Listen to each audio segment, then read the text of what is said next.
let's start with this problem, guys. You will see this is the piping system. Just the cross-sectional view you can see here. This pipe, it suddenly, you see, creates some sort of elevations. If I say this is the inlet and this is the outlet, point 1 and point 2.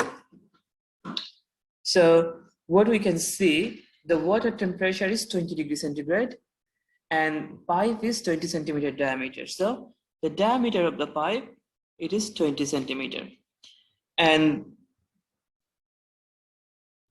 it says only the diameter is 20 centimeter. That means the diameter throughout the inlet and the outlet, the pipe diameter, it is 20 centimeter, okay? The flow rate is 40 liters per second. So the flow is just going this way. Okay, so the flow is going this way. We need to determine the first question is we need to determine the power loss. What will be the power loss over 100 meters of the water pipe?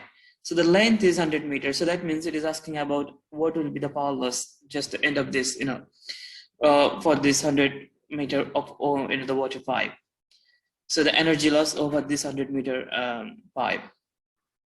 And the second question is determine the pressure P1. P1 means we can say the pressure P1 is here and P2 will be here. The velocity P2 will be here or velocity P1 will be here. So this is point 1, this is point 2, or you can say inlet and the outlets. So we need to calculate the pressure here where this pipe makes an elevation like kind of this 50. So from here to here, you see it has a 50 meter elevations. So what we can do here is we need the first part of this, the power loss. So the power loss is, we know the formula, it is the density, volume flow rate, gravity, and Hayes L.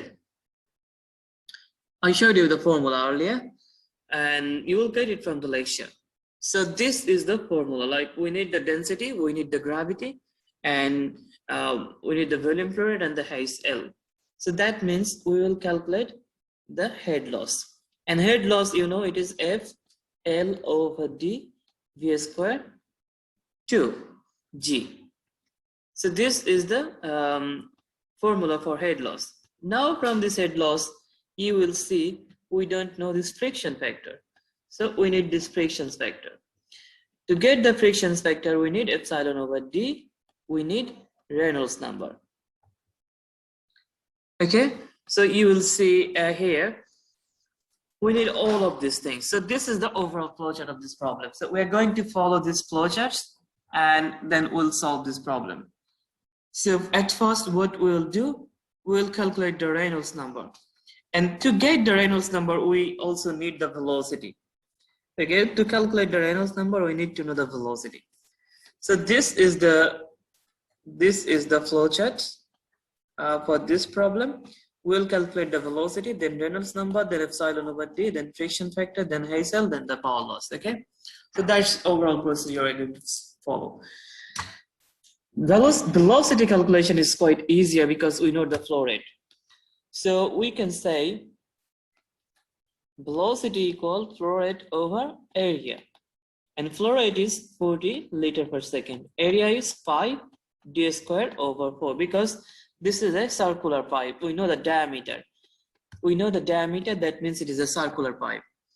So 40 liters per second, that means we can say it is 0.04 meter cube per second. And this is pi, and the diameter is 20 centimeters, so 0.2 squared over 4.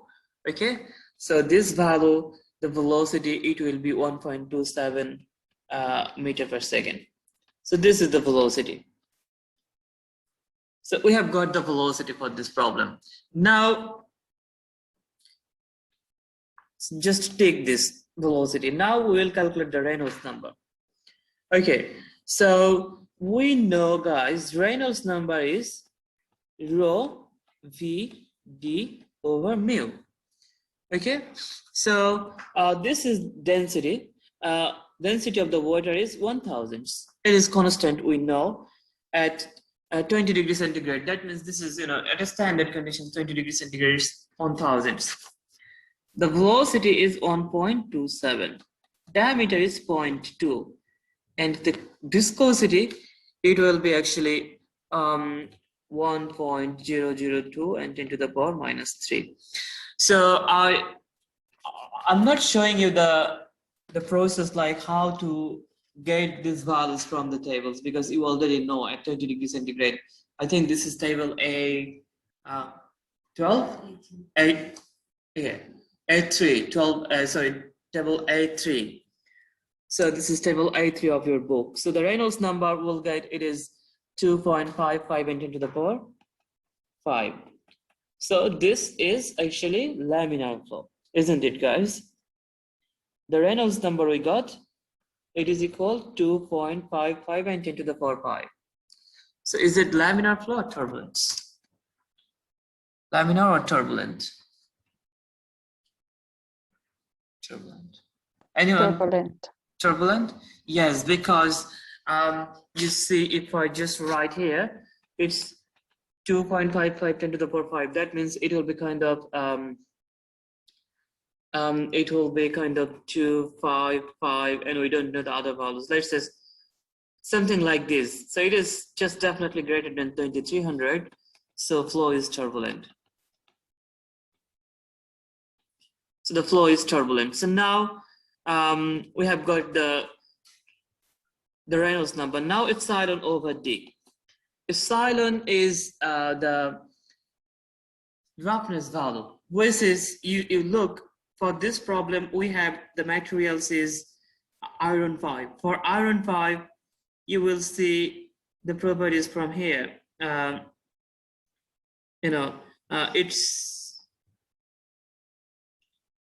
This is actually iron 5 means cast iron, okay?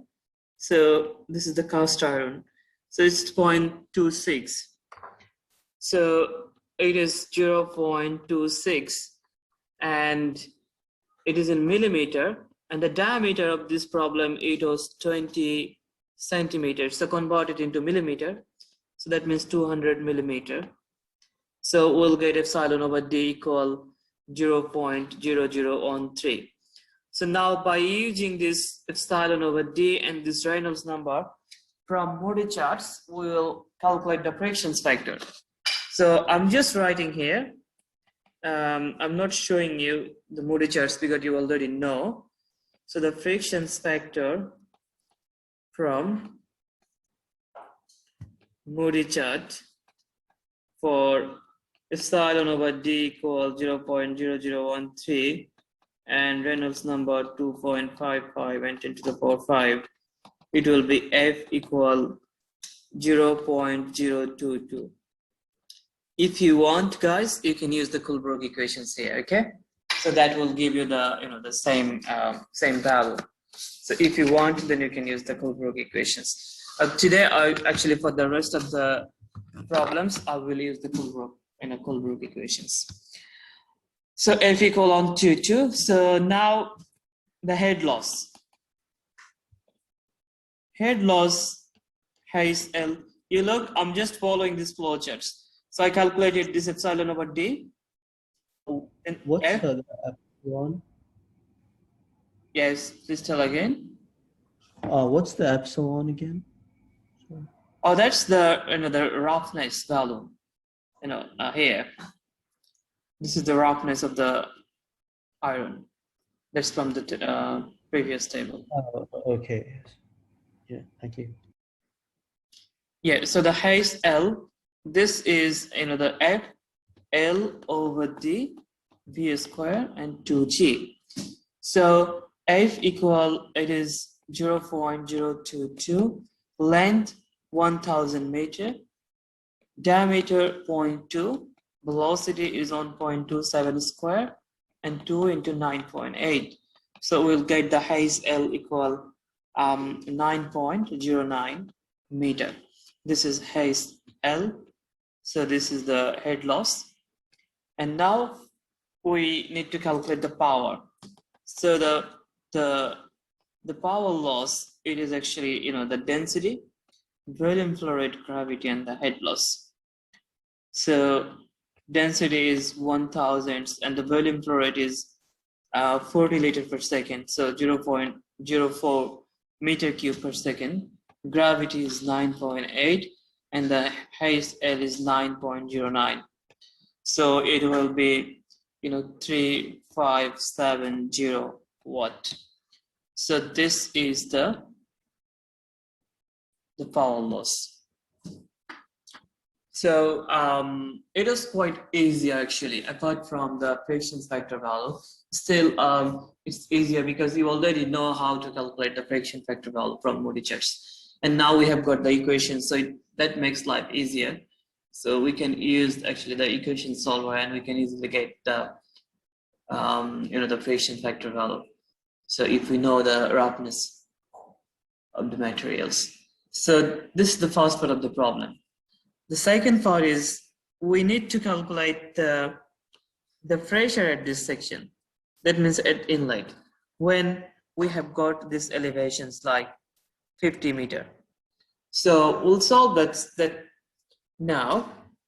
So now you see guys here, we have got an elevation of 50 meter. Let me write down the energy equations at first. We'll apply the energy equations. We have the head loss here. So we'll apply the energy equations point 1 and 2. So if I write down, let's say, the energy equations between point 1 and 2, can I say it is P1 because pressure will be P1 here, velocity V1, it is P2, V2, and the elevation for this point Z1 and this is would be Z2. So it is P1 rho G, V1 squared 2G, Z1, P2 rho G, V2 squared 2G, Z2, and the Hazel. We do not have any pump or turbine, so we didn't write it down here, okay? So now, can I say, guys, the mass flow for this inlet pipe and the outlet pipe, that means M dot 1 and M dot 2. That means mass flow at the inlet and the outlet. It is same. Can I say that? We can say the mass flow is same. And that eventually tells us that the velocity V1 and V2 also same at the inlet and the outlet. Because it has same area. The diameter, it is 20 centimeter throughout the inlet and the outlets. So the area is not changing. So we can say velocity V1 and V2, this is same. So we can cancel out this term, velocity V1 and V2 from there, okay? If this is the coordinate system, let's say this, if we say the coordinates starts from here and here. So the Z1 value here and Z2 is at this point here. So this means Z1 is 0. Here it has no elevations. But for Z2, this elevation is 50 meter. So we can cancel out this Z1 because this is 0. You understand what I mean? And now the pressure. We are looking for the pressure P1. But we don't know the pressure P2. P2 here actually, you see this pipe, it makes this elevation and it is discharging the water to the atmosphere. So we can say this is atmospheric pressure here. Can I say like this? Because it is discharging the water. This is just the cross-sectional view, guys. We don't know the pressure here, that's what we're looking for. But this is the outlets. So we can say this is the atmospheric pressure. Or we can say P2, this is actually the atmospheric pressure. Or we can say this is 0 gas pressure. Atmospheric pressure or 0 gas pressure, this is the same thing. So we're trying to simplify these equations. And so we can say then, okay, this term also gone. So now we have actually P1 rho G equal Z2 plus H L. So P1, rho is 1000, gravity is 9.8, J2 is 50, and the Hazel is, we got 9.09. So if we solve it, we'll get the pressure P1 equal 580 Pascal.